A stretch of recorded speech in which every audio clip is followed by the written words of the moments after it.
Everyone said I ruined Thanksgiving. They didn't know my wife had been cheating with my brother for a year. The first thing everyone remembers is that I ruined Thanksgiving. That morning, I told my wife I didn't want my brother in our house anymore. I didn't yell. I didn't explain. I just said that if he came, I would leave. She stared at me like I'd insulted her family dog. Within an hour, my phone was blowing up. My mom telling me I was being cruel, my dad asking what was wrong with me, my brother sending a text that just said, "Relax." No one asked why. They'd already decided I was the problem. What made it worse was that 3 weeks earlier, I'd still trusted my wife completely. She'd started acting careful. Not distant, not cold, careful. Her phone never left her hand, but she wasn't scrolling. She angled it away from me like it was muscle memory. She'd say she was running errands and come back freshly showered. When I asked if something was wrong, she wrapped her arms around me and said I was her safe place. I wanted that to be true. One night I grabbed her phone to make a business call because mine was dead at the time, and a message popped up from a contact saved as E, just one sentence. "I miss you already." It shouldn't have meant anything, but my chest tightened in a way I couldn't ignore. I opened the conversation. I kept telling myself I was about to find something that hurt but made sense. Some random guy, maybe an emotional affair, something painful but survivable. Instead, I saw photos taken in my living room.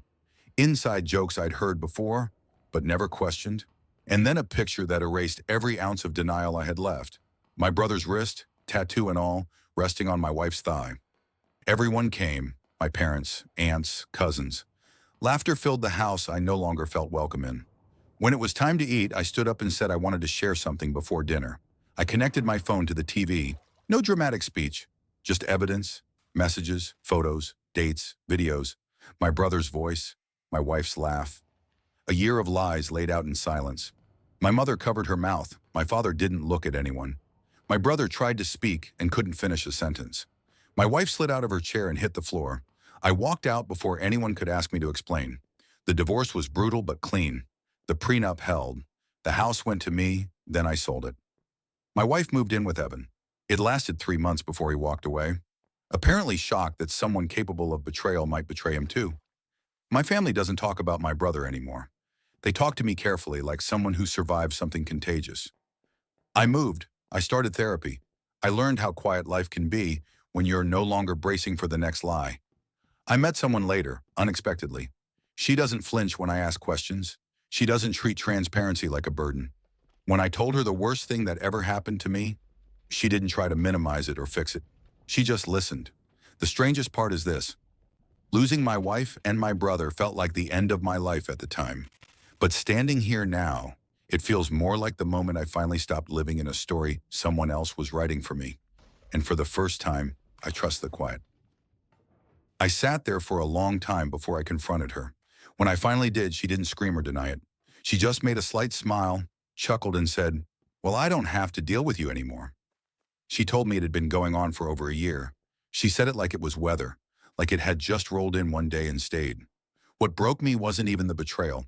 It was how calm she was when she explained that Evan understood her in ways I didn't, that he listened, that I'd been emotionally absent without realizing it. She didn't ask me to stay. She talked about the future like I wasn't in it anymore.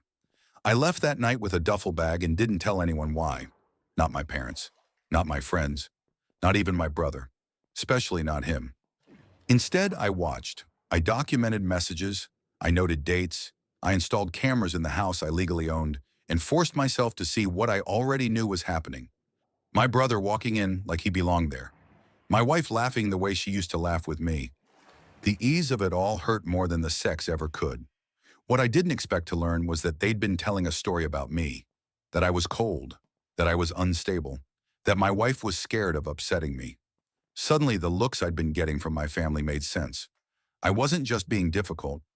I was the villain in a story I didn't know was being told. When they finally decided to be honest, they framed it like they were doing me a favor. They said they were in love, that they wanted to handle things with maturity and respect. My brother actually thanked me for being understanding. I didn't argue, I just nodded and suggested we still host Thanksgiving. "Closure," I said. "One last normal moment." They agreed.